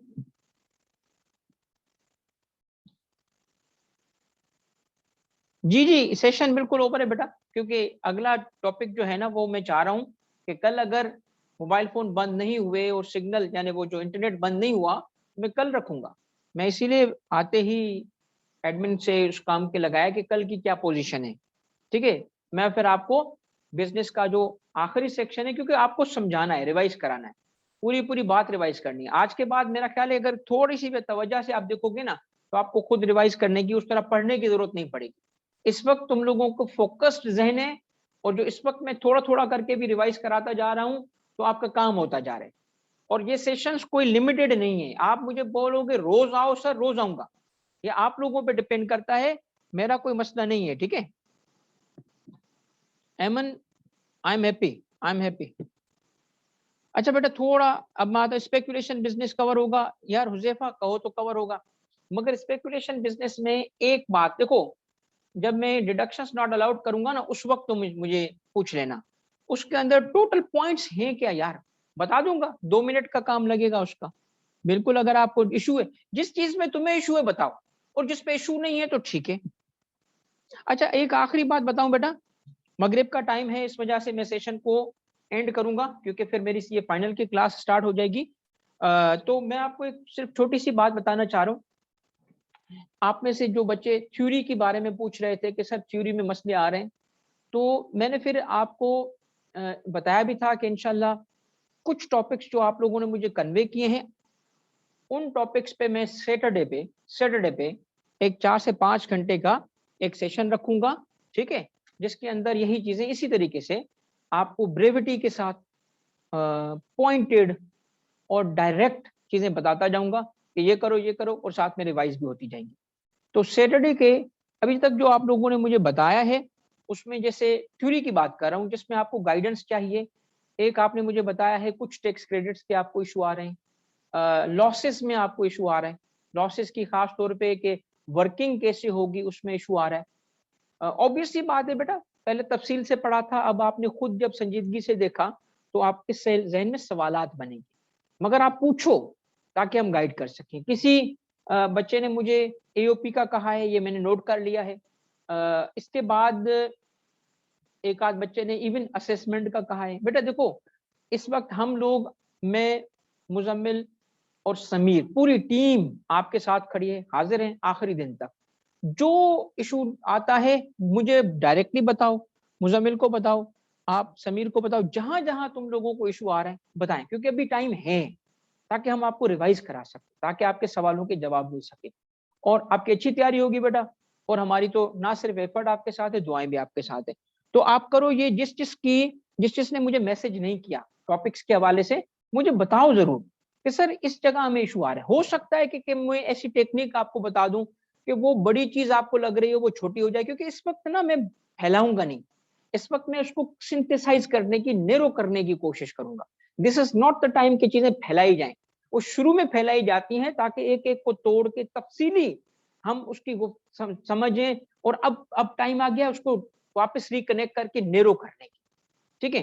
ताकि चीजें चंद सफे तक, चंद चीजों तक लिमिट हो जाएं। तो प्लीज बी डायरेक्ट। और ये जहब जहब बेटा बिल्कुल होगा, इसके बगैर तो आगे नहीं बढ़ूंगा।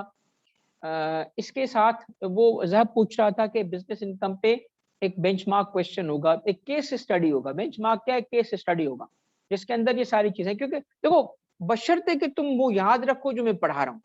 5 मिनट का काम है कोई सवाल सॉल्व करना, 5 मिनट का। सोचो, जहब सोचो, होगा क्या, होगा क्या? इन्हीं चीजों को तुम रिवाइज कर लो। मैं तुम्हारे सामने एक लाता हूँ केस स्टडी, ठीक है? और तुम खुद ना कर सको ना, तो फिर मेरा पढ़ाना फजूल है, समझ रहे हो? खुद कर लोगे यार, अब कॉन्फिडेंस बहाल है, जरूर करवाऊंगा बेटा। रिटर्न असेसमेंट अपील का कोई भी बेटा, ठीक है, ये मैं जब ये नेक्स्ट सैटरडे पे जो क्यूएनए सेशन होगा उसमें मुझसे सवाल पूछिएगा, मैं आपको इंशाल्लाह ताला इस पे गाइड करूंगा हर किसी भी टॉपिक पे, ठीक है सर। मार्च वाला जो ये सवाल है खुबैब आपका, इसमें देखो मार्च का मतलब है मार्च, उसके बाद क्या आ रहा है जून, जून 20, इसका मतलब है कि वो जून 20 में परचेज हुआ, यानी 1 जुलाई 2020 से पहले वाला एसेट है। तो ऐसे एसेट का जब डिस्पोजल होगा अगस्त 20 में, अगस्त 20 का मतलब क्या है टैक्स ईयर 21, तो no depreciation will be allowed in the year of disposal. Acquire कब किया गया था, अक्वायर किया गया है मार्च 2020 में, इसका मतलब टैक्स ईयर 2020 में फुल ईयर पॉलिसी होगी, पूरा का पूरा depreciation for the year allow किया जाएगा, ठीक है। खुबैब सही है तो ओके, वरना आगे सवाल पूछो। हाफ ईयर कन्वेंशन का डिसअलाउड डेप्रिसिएशन डब्ल्यूडीवी में ऐड होगा, पार्शियल बिजनेस का नहीं होगा, बिल्कुल सही है बरीका। चलो बच्चों नमाज पढ़ लें मगरिब की, और थैंक यू वेरी मच, अल्लाह आप सबको कामयाब करें, बहुत बहुत दुआएं आप सबके लिए, और अल्हम्दुलिल्लाह आई एम वेरी हैप्पी कि चीज़ें जो हैं आप लोगों को कंट्रोल में आती हुई फील हो रही हैं। बस कॉन्फिडेंस अपना रखना, हमारी दुआएं आपके साथ हैं, इंशाल्लाह ये पेपर बहुत अच्छा जाएगा आपका। और अभी छोटे छोटे सवाल जो जो हो प्लीज़ हेजिटेट नहीं कीजिएगा पूछते हुए। तो इंशाल्लाह फिर हम देखते हैं कि अगर कल क्या पोजीशन है इंटरनेट की, अकॉर्डिंगली फिर हम एक सेशन रखेंगे, या फिर मोस्ट वेलकम बरीका, मोस्ट वेलकम। देखो कल का सेशन अभी अनसर्टेन है, अगर इंटरनेट बंद नहीं हुआ तो सेशन होगा, मैं फिर आपको इंशाल्लाह ताला मैसेज के थ्रू आपसे बात करूंगा, ठीक है। Thank you very much, Allah Hafiz.